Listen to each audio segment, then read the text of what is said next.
What if the world's first superpower never fell? Long before Rome, before Persia reached its zenith, an empire rose here in India, ruling nearly the entire subcontinent.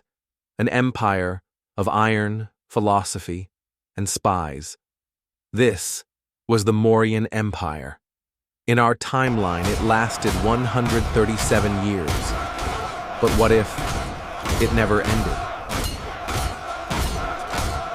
Founded in 322 BCE by Chandragupta Maurya and his brilliant, ruthless advisor, Chanakya, the Mauryan Empire was a marvel of administration. Its foundational text, the Arthashastra, was a masterclass in economics, espionage, and warfare. Chandragupta's grandson, Ashoka the Great, would transform the empire forever. Horrified by the brutal Kalinga War, he turned away from bloodshed and embraced Buddhism. Through the edicts of Dhamma, he preached righteousness over conquest. In our history, his successors were weak, and the empire crumbled. But in this timeline, the dynasty endures, blending Chanakya's pragmatism with Ashoka's peace. Strong, adaptive rulers modernized and carried the Mauryan legacy into the 21st century and beyond. Today, the Mauryan Samrajya is the largest and oldest continuous state on Earth, a nation of over 1.8 billion people. It's a permanent member of the UN Security Council and a global superpower. Its foreign policy is a unique blend of doctrines. On one hand, it champions peace, cultural exchange, and global welfare, a modern extension of Ashoka's Dhamma.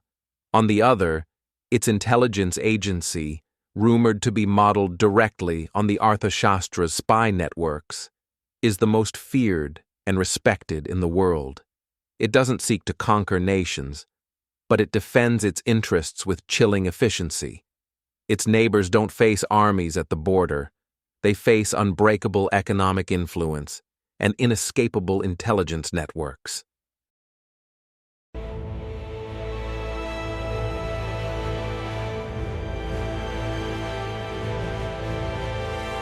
How do you govern more than 1 billion people for over 2 millennia, with tradition and technology? The Samrajya is a constitutional monarchy. The emperor, a descendant of Ashoka himself, stands as a symbol of unity and protector of Dhamma. Real power, however, lies with the legendary Mauryan civil service. Its officials are chosen not by birth, but by fiercely difficult exams, testing logic, ethics, and statecraft. Society itself is shaped by Dhamma. While all faiths are protected, Buddhism remains the state-sponsored philosophy, promoting mindfulness and civic duty. A citizen's conduct is measured by their Dhamma score, a metric tied to ethical living and service to community. High scores mean faster access to housing, education, even transportation. Peace prevails here, but so too does quiet control. Surveillance is subtle, but constant. Freedom exists, but always, within bounds. Having never been colonized, the Mauryan path to progress followed a course all its own. Its economy, once rooted in agriculture and trade, is now a leader in biotechnology, materials science, and software. Ancient knowledge was never lost, only refined. Ayurveda has evolved into a global, preventative medicine industry.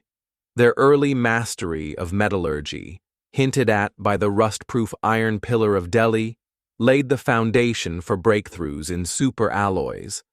The Grand Trunk Road, now reborn as the Uttarapatha Hyperloop, threads the continent with high-speed lifelines. Strategic infrastructure remains state-controlled, as Chanakya once advised.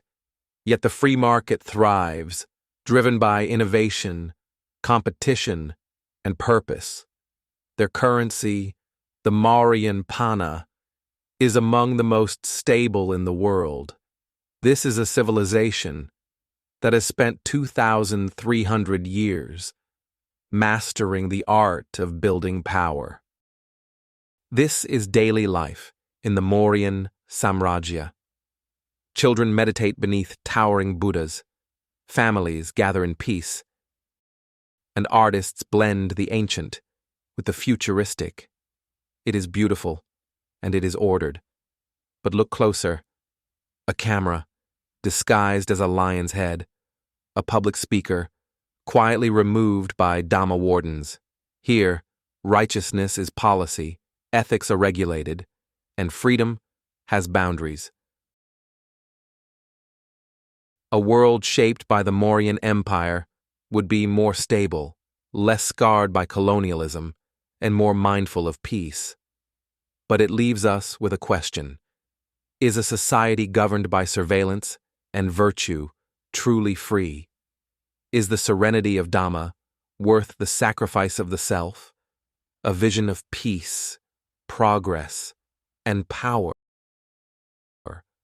under the eternal eye of a benevolent, absolute empire.